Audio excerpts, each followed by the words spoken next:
नमस्कार मैत्रिणींनो, खमंगमध्ये आपले स्वागत आहे।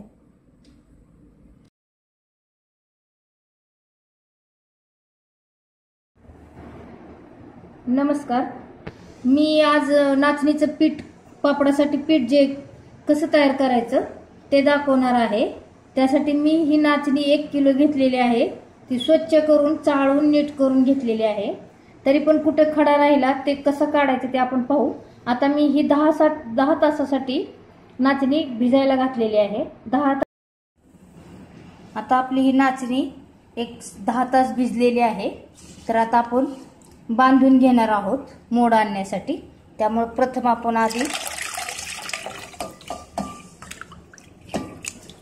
खडे काढून घेऊ। त्यातले तळाला खडे राहतात।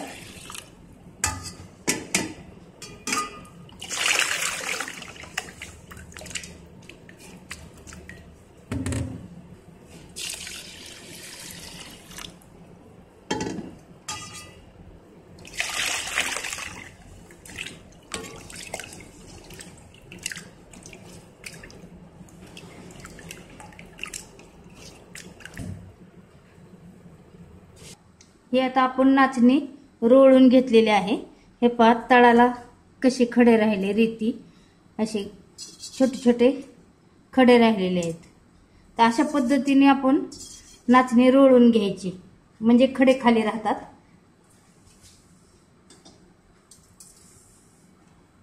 आता आपण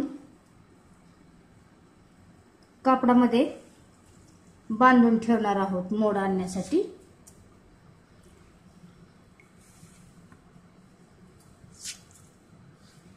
तुम्हाला सकाळी जर भिजायला घालायची असली तर तुम्ही संध्याकाळी बांधून ठेवू शकता रात्रभरासाठी, किंवा रात्री भिजायला घातली तर सकाळी बांधून दिवसभरासाठी ठेवू शकता।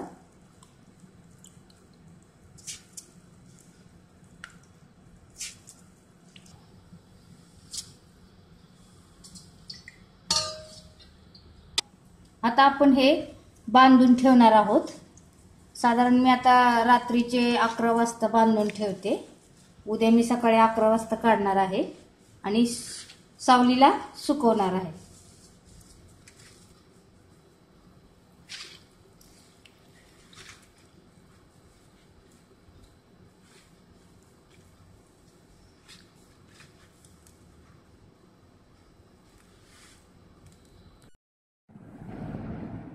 आता आपण हे रात्री बांधून ठेवलेले 11 वाजता आता आपण सुकायला काढलेले आहे।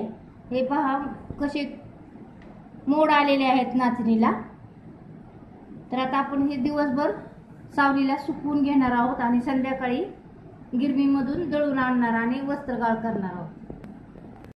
आपण हे नाचणी मोड आणून वाळून घेतलेली नाचणी गिरणीतून दळून आणलेली आहे।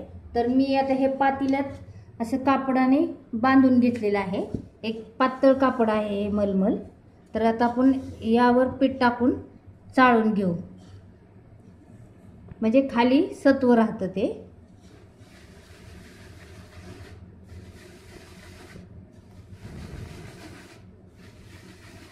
मी आता हे पूर्ण पीठ 1 किलो पीठ जे आहे ना ते चाळून घेते। कोंडावरचा जो निघेल ना तो घ्यायचा नाही, तो मी संपूर्ण सगळं चाळून घेतल्यानंतर परत तुम्हाला नाचणीचे सत्व तयार झालेले दाखवेल।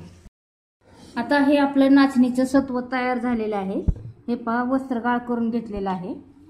तुम्ही दळायला नेल्यानंतर थोडंसं बारीक दळून आणायचं, जास्त पण नाही बारीक दळायचं, मीडियम दळायला सांगायचं त्यांना। आणि नाचणी सुकवून घ्यायची पूर्ण। तर ह्या सत्वापासून तुम्ही पापड बनवू शकता। उकड म्हणजे कसं शेंगदाण्याच्या चटणी बरोबर छान लागते उकड। तेल चटणी टाकून असे रोल करून मध्ये उकड खायची। पापडाची जी उकड करतो तशीच, पण उकड केल्यानंतर आपण खाण्यासाठी उकड केली तर त्यात फुलकार कमी टाकायचा। आणि हा कोंडा राहिलेला आहे, ह्याचा काही उपयोग नाही। तुम्हाला जर वाटल्यास तुम्ही थालीपीठाच्या भाजणीत वगैरे टाकू शकता।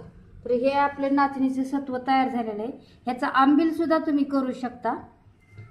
उन्हाळ्याच्या दिवसात आंबील छान असतं शरीरासाठी।